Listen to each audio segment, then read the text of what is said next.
Next topic है हमारा purpose and importance of communication. क्या पर्पस क्या है? सो पर्पस हम फोकस करते हैं 3 चीज़ों पर। मीन्स हमारा पर्पस ऑफ टेक्निकल कम्युनिकेशन ये है कि हम इन्फॉर्म करना चाहते हैं, इंस्ट्रक्ट करना चाहते हैं और टू परसुएड करना चाहते हैं। इन्फॉर्म मतलब अगर हमारी कोई ऑडियंस या कस्टमर है, हम उससे रिलेटेड इन्फॉर्मेशन उनको प्रोवाइड करेंगे। और सेकेंड है आपका इंस्ट्रक्ट मतलब enable your readers to perform certain task, मतलब आप बता के देते हो, लीडिंग पॉइंट देते हो कि ऐसे ऐसे आपको अपने प्रोजेक्ट में करना है, right. Third is to persuade, motivation का मतलब होता है मोटिवेट योर रीडर्स, आपको ये बताना कि हमारी कंपनी कैसे ग्रोथ करेगी थ्रू दीज प्रोजेक्ट्स, राइट। तो हमारा जो पर्पस रहता है टेक्निकल कम्युनिकेशन में कि हम उस पूरे टीम को, हम या उस इंस्टीट्यूशन से रिलेटेड आप जहाँ भी हैं, तो हम उस टीम को कैसे हम इंफॉर्मेशन पास ऑन कर सकते हैं, इवन वाइस वर्सा वो भी अपना इंफॉर्मेशन या अपनी फीडबैक देते हैं, ठीक है। सेकेंड, टू इंस्ट्रक्ट, कैसे हमें लीड करना है उस प्रोजेक्ट को। And third is to persuade, to motivate them, ताकि सबका जो एक मतलब जो भी एफर्ट्स है वो एक ही गोल पर, डिफरेंट गोल्स में ना बांटा जाए। तो एग्ज़ाम पॉइंट ऑफ व्यू में मैं यहाँ आपको कुछ पॉइंट्स बताना चाहती हूँ। That is first point is to inform and instruct the workers और officials what they are suppose to do, मतलब हमें क्या करना है, हम इसकी इन्फॉर्मेशन अपने टीम मेंबर्स को प्रोवाइड करते हैं। सेकेंड, हम एक इम्पॉर्टेंट या वाइटल इन्फॉर्मेशन देते हैं एम्प्लॉयज़ को। थर्ड इज़, इससे क्या होता है कि हम स्ट्रॉन्ग डिसीजंस बना सकते हैं ऑन द स्पॉट या एट द सेम टाइम, या हम रियल टाइम बोलते हैं, at real time we can have decisions, opinions, ठीक है, पॉइंट ऑफ व्यू, ये सब कलेक्ट करके एक स्ट्रॉन्ग डिसीजन में हम परसुएड कर सकते हैं। Next is to persuade the employees to work according to their goal के हिसाब से हम अपना काम करें, मोटिवेट करें, make them work for the growth of the company. Next is advice दे सकते हैं और साथ में ले भी सकते हैं, टू सीक एडवाइस, ठीक। Next is your to coordinate in teams and group, फिर हम डिवाइड भी कर सकते हैं, कैसे हमें मतलब किसी का इंटरेस्ट यहाँ किसी और चीज़ पर प्रोडक्ट या प्रोजेक्ट से रिलेटेड होगा, तो हम उसको डिफ्रेंशिएट या कैटेगराइज भी कर सकते हैं। Next is your to make inquiries, fix responsibility, demand explanation and enforce discipline। enforce discipline का मतलब हम एक ग्रुप में अगर हमने किसी को कैटेगराइज किया है तो उनके लीडर्स से हम पूछ सकते हैं कि कहाँ तक काम हुआ, क्या क्या आपने रिस्पॉन्सिबिलिटी ली है, या क्या आपका एफर्ट्स क्या था, राइट, प्रोजेक्ट से रिलेटेड। जैसे आप लोग प्रोजेक्ट में करते हो, लास्ट ईयर्स 4th ईयर में या जब भी 3rd ईयर में आपका प्रोजेक्ट्स रिलेटेड आपको टास्क दिया जाता है, तो हम टीम मेंबर्स साथ में बैठ के ये डिसाइड करते हैं कौन क्या काम करेगा और मतलब क्या फिक्स करने की कोशिश करेंगे।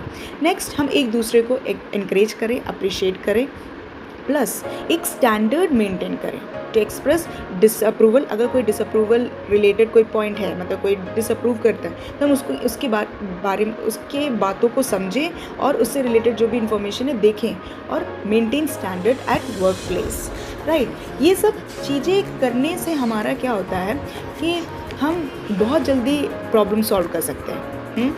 सेकेंड, मैंने बताया था डिसीजन मेकिंग हम जल्दी कर सकते हैं और मोर प्रोडक्टिविटी हो सकती है, राइट। एक चीज़ में अगर एक गोल रिलेटेड कोई चीज़ है, प्रोजेक्ट है, अगर हम सब साथ में मिलकर काम करें, डिफरेंट रिस्पॉन्सिबिलिटी टेक ओवर करें, तो बहुत ज़्यादा प्रोडक्टिविटी हमें मिल सकती है। Then we need to be consistent in the work flow.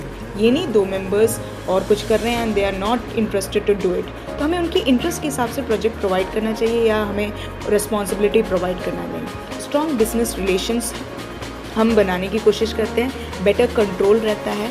Advance professional image, मतलब जैसे जैसे टेक्नोलॉजी हो रही है उससे रिलेटेड हम, जैसे पहले हम लोग डॉक्यूमेंट्स में ही माइक्रोसॉफ्ट में डॉक्स में बनाते थे, अभी गूगल डॉक्स में आ गए, तो एक जो उस टाइम से रिलेटेड जो भी ऐप्स है या सॉफ्टवेयर, हम उसमें मतलब कोशिश करते कि एडवांस्ड हो जाए। Then you have better response from all stakeholders, the response collect करना, ये सब चीज़ों में हम मतलब इफेक्टिवली हमारा कम्युनिकेशन अगर ग्रो करें तो हम इन सारे लीडिंग पॉइंट्स में बहुत अच्छे से खरे उतरेंगे। नेक्स्ट है आपका process of communication. Process of communication का मतलब होता है कैसे आपका कम्युनिकेशन किसी एक इंडिविजुअल से दूसरे इंडिविजुअल तक पास ऑन करता है। जैसे इस पिक पे मैंने कुछ ही पॉइंट्स रखे हैं। जैसे first, the person who is sending the message is called sender, right. और इनकोडिंग वो होता है जो अपनी मैसेज भेज रहा है, the sender is the encoder, ठीक है। वो अपनी मैसेज या आइडिया को अपने माइंड में पहले वो इनकोड करने की कोशिश करता है या कंटेंट क्रिएट करने की कोशिश करता है. Then he will send through a channel. Channel आपको कुछ भी हो सकता है. चैनल मतलब medium through which you are sending the message. Written भेज रहे हैं, ओरल भेज रहे हैं. ओरल का मतलब यू आर स्पीकिंग समथिंग, या नॉन वर्बल कुछ है आपका एक्सप्रेशन. ठीक. नेक्स्ट, डिकोडिंग कौन करते हैं? Receiver. Receiver is a person who receives the message from the sender. जो रिसीव करते हैं मैसेज फ्रॉम द सेंडर वो रिसीवर होते हैं. तो जो भी इंफॉर्मेशन इनकोड करके सेंडर ने भेजा है उसको समझने की कोशिश करता है कौन? रिसीवर. और रिसीवर अपने हिसाब से ही समझेगा, राइट. अपने हिसाब से जो भी उसका जो भी अंडरस्टैंडिंग लेवल है उसके हिसाब से वो डिकोड करने की कोशिश करता है. जब वो डिकोड कर लेता है तो फीडबैक भेजता है सेंडर को कि मुझे अगर कोई चीज़ किसी ने सेंडर ने कुछ पूछा तो उससे रिलेटेड वो आंसर देते हैं. हम उसको कहते हैं फीडबैक या रेस्पॉन्स. लिखा हुआ है यहाँ, the receiver's response to the sender's message, right. अब इसके बीच में बहुत सारे नॉइज़ प्रॉब्लम भी हो सकते हैं. तो नॉइज़ का मतलब ये होता है कि any interference that distorts a message, मतलब कोई भी इंटरप्शन जो है हम उसको काउंट करते हैं नॉइज़ के टर्म में.